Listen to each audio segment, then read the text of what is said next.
Hello, welcome back. And as always, thank you so much for joining me today.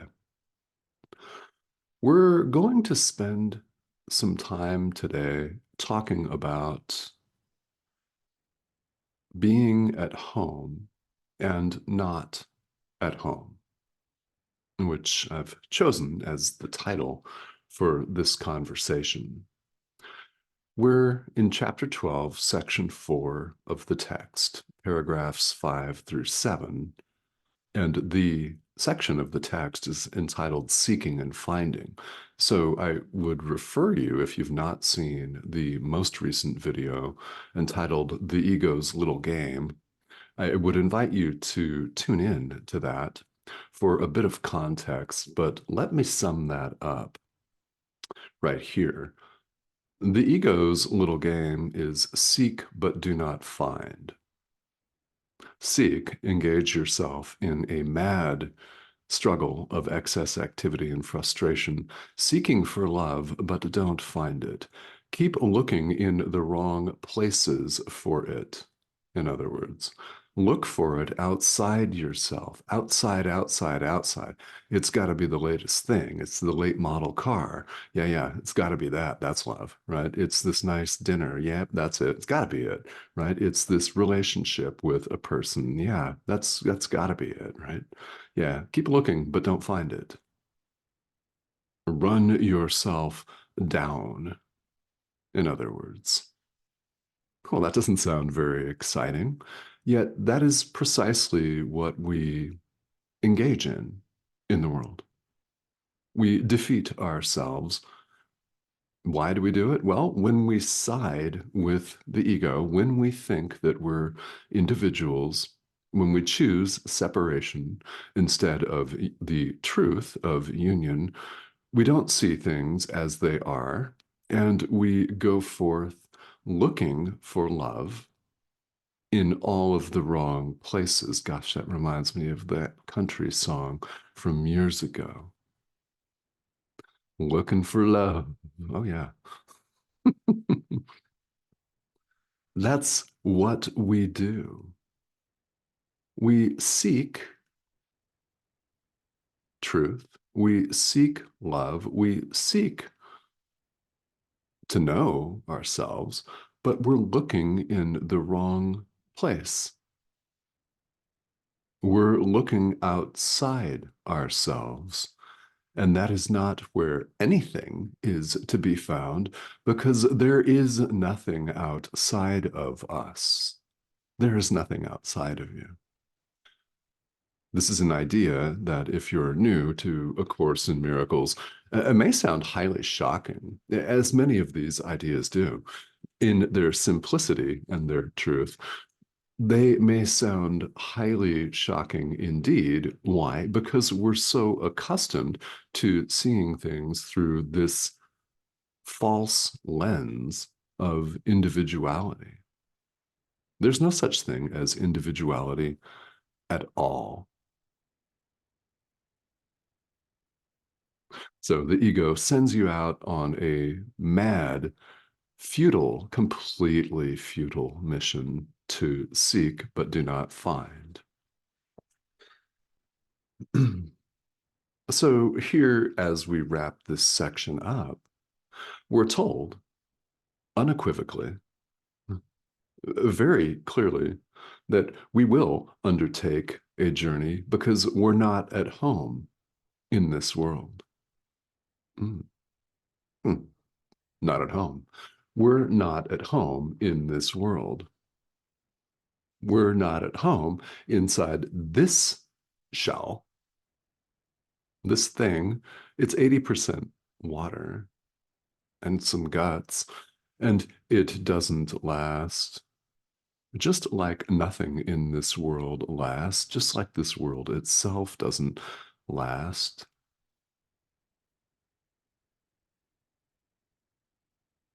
which is true after all.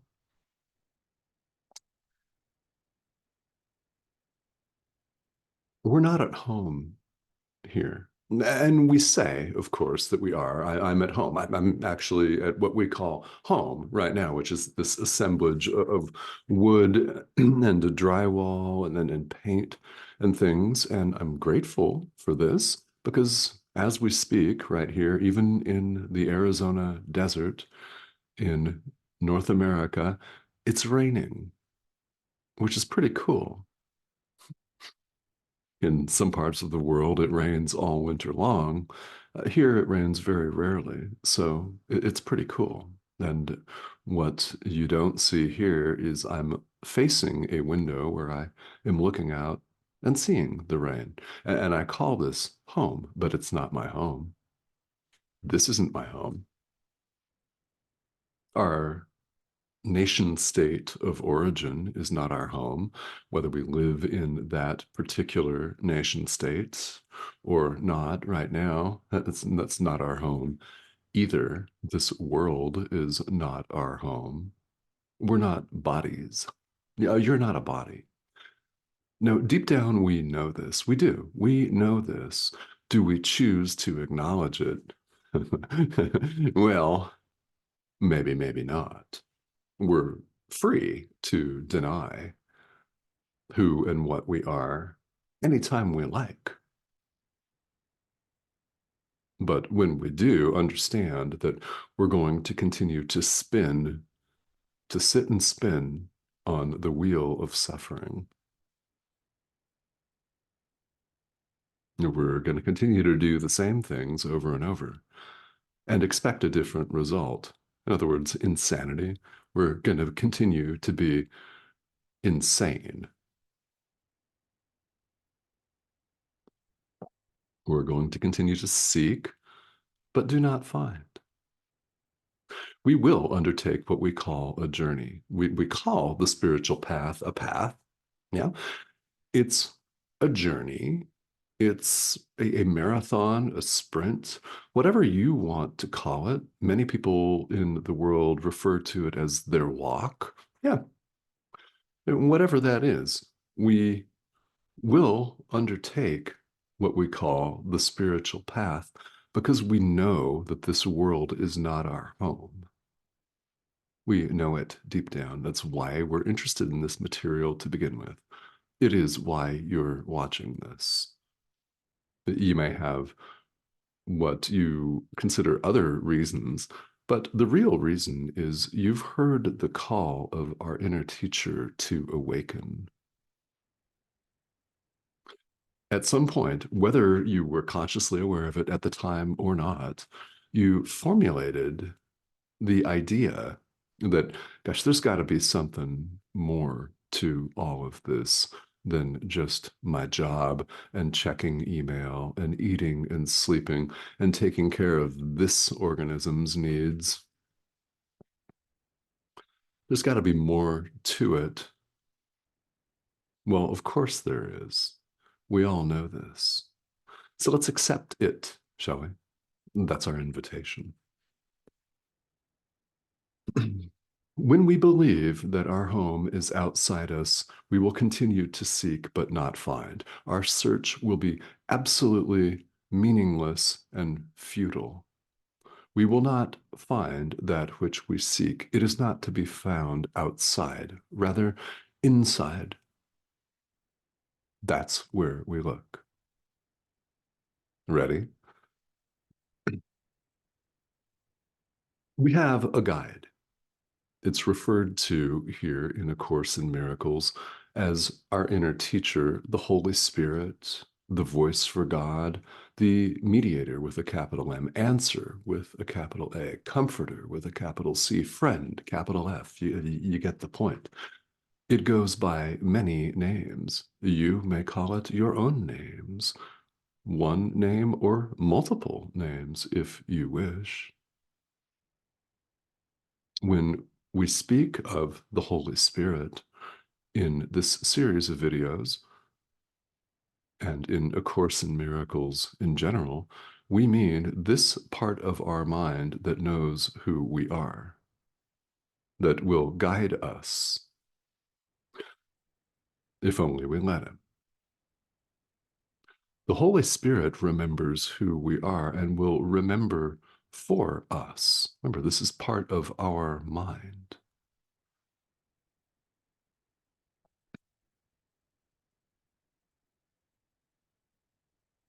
Our inner teacher will show us what to do. Our inner teacher, while we appear to be here on this spinning ball of suffering rock, our inner teacher has a mission, really, truly. And our inner teacher will show us ours because it's one and the same. Guide your brother home. Guide your brother home. That's what the Holy Spirit is doing. That's what we're invited to do. We're invited to join him.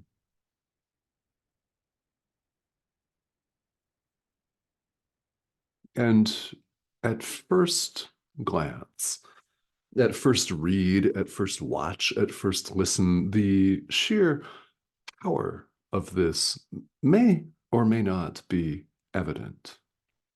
This is why A Course in Miracles is over 1,000 pages when you put together all of the components of the Course. And it's why it is the repetition of the same few ideas over and over again in different words, because on a different day, something is going to catch you. And today may just be the day where you hear the same idea for the 800th time, and then boom, the light goes on. Now, isn't that cool?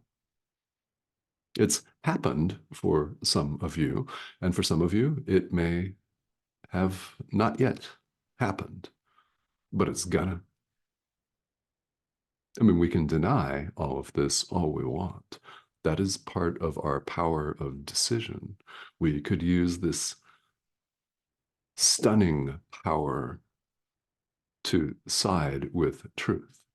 We could allow truth to be just as it is and give our entire experience over to our inner teacher to let him direct the show. Try it. We're invited to try it.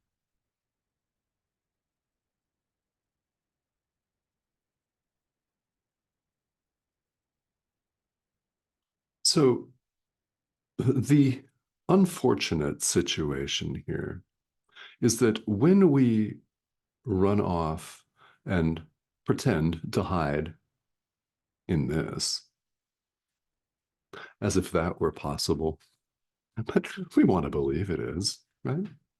When we think we're individuals, self sustaining survival units, and ego, competing with other egos for what we deem to be scarce resources, because the ego itself, individuality itself, is a belief in scarcity. It's not wholeness at all because it's a schism, it's a separation, it's a slice, it's a dice, it's a cut off from others. They appear to be separate from us. No, no, that's not how things really are. It certainly appears this way, but understand the power of your mind. You can withdraw your investment in the ego. You can withdraw your profound investment in death, in decay, in the finite, in limits. You can withdraw your belief in this. You could side instead with your inner teacher. You could choose light instead of dark. You could choose God instead of the ego. You could choose truth instead of illusion. You can do this right now. Right now. When else?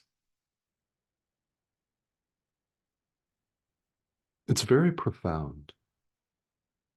And What happens to us when we get carried away in all of our individualistic psychodrama here in the world is we lose sight of this, which is why it's so critically important that you're here. This is why it seems lately in almost every video, I've thanked you for your dedication and commitment to spiritual practice. It is the highest form of offering you can make your brother. It is. It's the highest form of offering you can make anywhere, anytime. And the fact that you're taking 20 to 25 minutes out of your day today to pay attention to this says a lot. That is very, very meaningful. So I hope that you get that. And I hope that you begin to appreciate your own power. I do.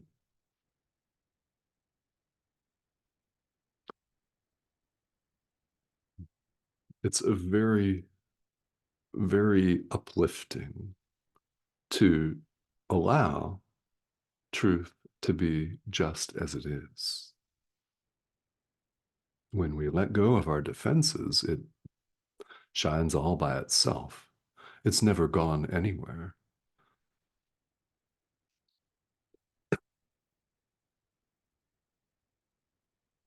So we're invited to let go of death as our treasure.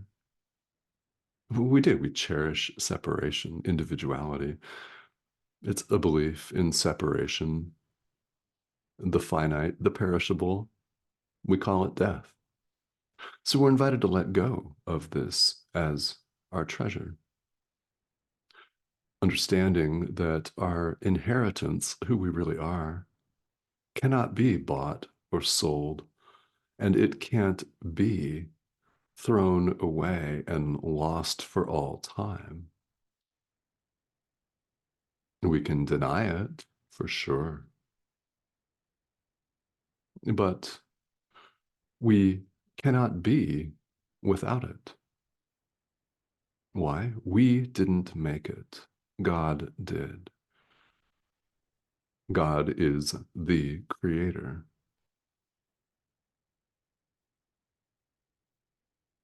This is very powerful because when we see ourselves as individuals, we suffer from the fallacy that we created ourselves. We did not. Therefore, our creation, who we really are, who and what we are, has never been stained, never been sullied nor debased.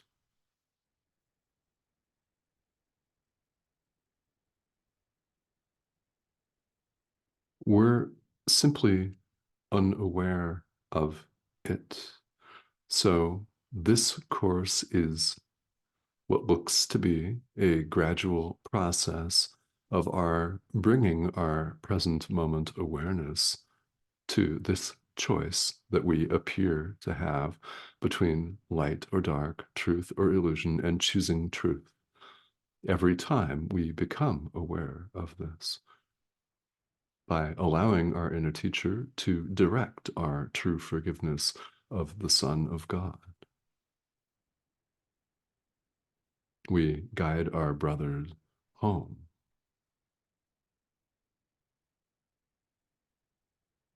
That's what we do in every waking moment. And the Holy Spirit will help us. Jesus will help us. Your inner teacher will help us.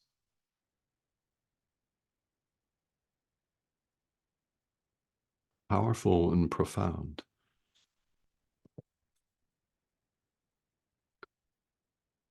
Because where we find ourselves here is if we don't relinquish our investment in death, we won't see the life that is all around us. We won't see that there is only life. We won't see that we are life.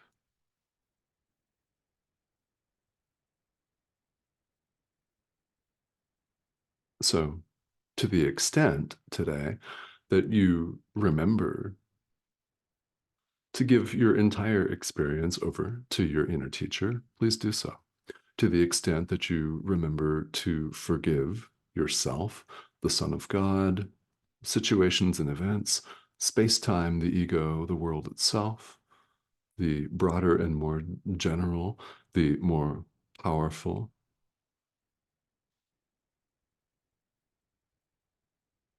please do so. Life is a living, breathing, waking meditation. It really can be likened to this. When one sits in a formal meditation practice, there is an instruction and an object, typically, of the meditation. Traditionally, of course, it's our breath, our inhale and exhale breath. It could be sound. If you're doing a guided meditation, it could be the voice of the instructor. It could be music, a mantra, something that you're looking at with the body's eyes, something that you're visualizing, whatever that may be. The instruction, the most basic instruction, is to place your awareness on the object of meditation. When you notice your mind being distracted, simply bring your awareness back. Same thing with true forgiveness and giving our entire experience over to the Holy Spirit for His purposes, healing the mind, guiding our brother home, guiding yourself home. Same thing. When we notice ourselves distracted, carried away, anxious and depressed, frustrated, judging, in a fit of rage, we bring our awareness back to true forgiveness. We bring our awareness back to our relationship, our oneness with our inner teacher. We bring our minds back. We bring our awareness back. It's a living, breathing, waking meditation practice. If you've ever done formal seated meditation, whether it was in an Eastern spiritual tradition or modernly just by itself or as part of a yoga practice, whatever the context has been, this is why it's a thing. It's about our present moment awareness.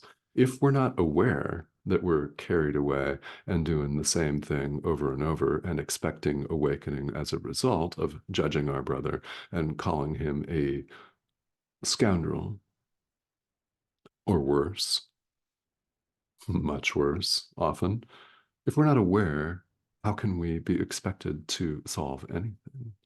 So we become aware and we look at all of our drama directly and forgive it. Give it over to your inner teacher. He knows what to do. Remember, this is not an outside power.